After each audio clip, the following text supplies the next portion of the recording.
hay mà đã vì lơ tao mình phải trẻ ế khơi tao ở đây mơ khơi nha đây kì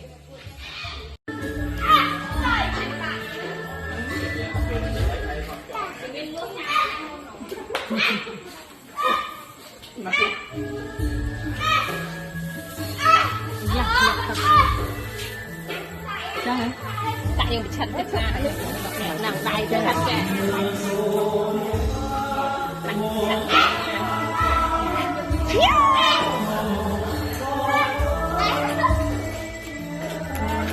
cả cái nó cho rố quá nè cái cho rố cái nhơn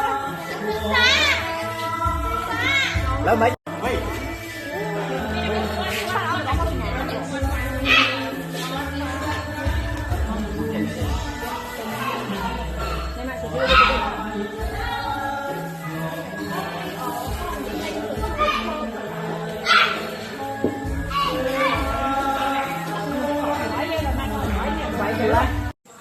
cái đạo đằng này không kê nhung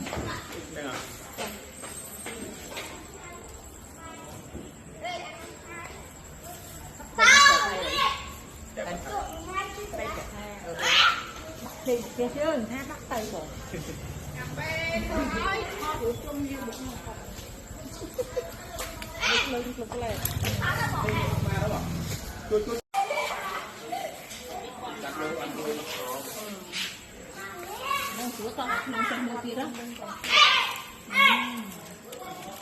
bánh cuộn cho đặt chơi bổng xài tả lẹ chơi sai tả học luôn nước anh mày cái anh có phải dây mét lên mình lẹ cái này đó bông người ta sai chơi mỏ mạch qua cùng chia đó rồi lẹ cái phải nước này tả lẹ chơi mỏ nhiều tì thầu này thì có buôn sai rồi nước này tả lẹ mỏ sai cái đó màu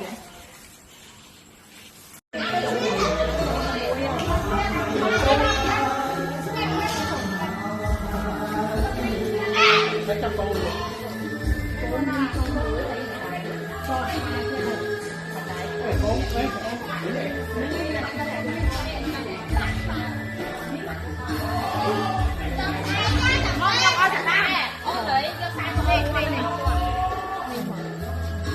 sai qua đi mà cho nó thôi nha mà đâu kìa bênนี้ให้เบียร์หาไงอยู่อ่ะ